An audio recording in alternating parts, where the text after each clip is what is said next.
Hello and welcome. Cuff Me Up here, and this is another review. This time, I'll be reviewing Jedi Knight Jedi Academy. For me, this game has quite a bit of nostalgia feel to it, so that might affect my score a tad, but I do feel it's a pretty good game.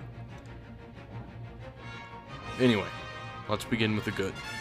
It's fun. It's, of course, got the classic Star Wars soundtrack. The story is decent. It's not the best one around, but I have fun with it. It's just overall an enjoyable experience. Especially the kind of freedom you have in combat. Because it plays like a first-person shooter, but at the same time you have a melee weapon that you can just swing around like crazy, aka the lightsaber. Which, well, it's just fun. And the amount of force powers you get and how powered up you can make them. Like, where force lightning gets to the point where not only does it shock them, but it launches them across the room. Plus, because of that, freedom with the lightsaber combat, it ends up... You can end up having some pretty epic Star Wars, one-on-one fights. Which... are always enjoyable. And plus, I always love a game that lets you have some input on your character and the story. You don't really get a huge effect on what you get to do throughout the story, except the missions you pick. But at the last moment, you get to do an epic choice where you either choose to be good or evil, and either way you win, usually. Sadly, lately in games, if you choose to be the bad guy, you just get screwed over and everything goes horribly wrong. Making it so, like, why even put that choice there in the first place if it's just gonna screw me over? And, what else is good? So yeah, it does a good job with the endings, the gameplay is fun, the story is decent, it's enjoyable, and just the way it's done is fun. That's all I can really say so far about it. I like it, it's fun, it's good. Of course, nostalgia might be factoring into that, but you know what I mean. The soundtrack, of course, the classic Star Wars themes, that's always nice. And yeah, I think that's about it for the good. Now to talk about the bad. Well, I guess the bad comes from the first point would be that the story is very short. Even if you go through the bonus missions, it ends up being completed very quickly. Plus, in the beginning with the story, you don't have many customization options. You can only pick a couple races, then a few different shirts and pants. There's not a lot of options in that category. Oh, and another good thing about the game is the modding support. The community, there are a ton of mods you can get for this game that make it that much better. Anyway, let's see, discussing the bad. I guess if it's your first time playing through it, occasionally you will come across a point where you're just confused as to what you're supposed to do. That may end up being a problem, but that's only if... That's on a rare occasion, I feel. Anyway, let's see, apart from that, it's honestly a very fun Jedi game.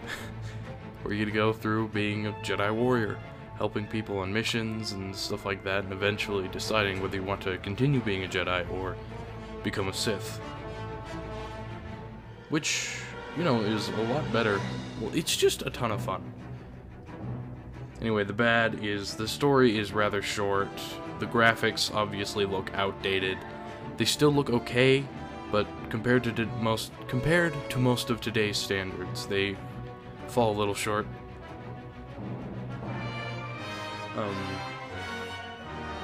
See, the voice acting's okay. It's not the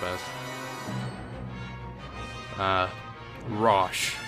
one of the characters you meet throughout the game. He is just annoying, and that character himself is a bad point to the game. I'm sorry, he's just, Let's see, other than that...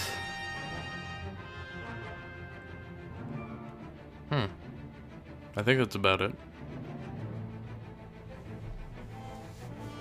So I guess the good is the gameplay is fun, the story's pretty interesting, the customization, well, the fact that you have a choice in segments is nice.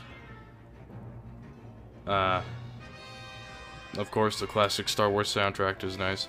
And when it comes to the bad, it's kind of outdated graphically. It's pretty short and Rosh. That character himself is a bad point. And let's see, I think that's about it. So I guess I would have to give the game... I'm trying to decide, 7 out of 10 or 8 out of 10. Actually, I'm gonna go ahead and give it an 8 out of 10. Because remember, my scale is similar to that of Angry Joe's, where a 5 out of 10 is an average game, whereas on most big-time production things, a 7 out of 10 is an average game. So I guess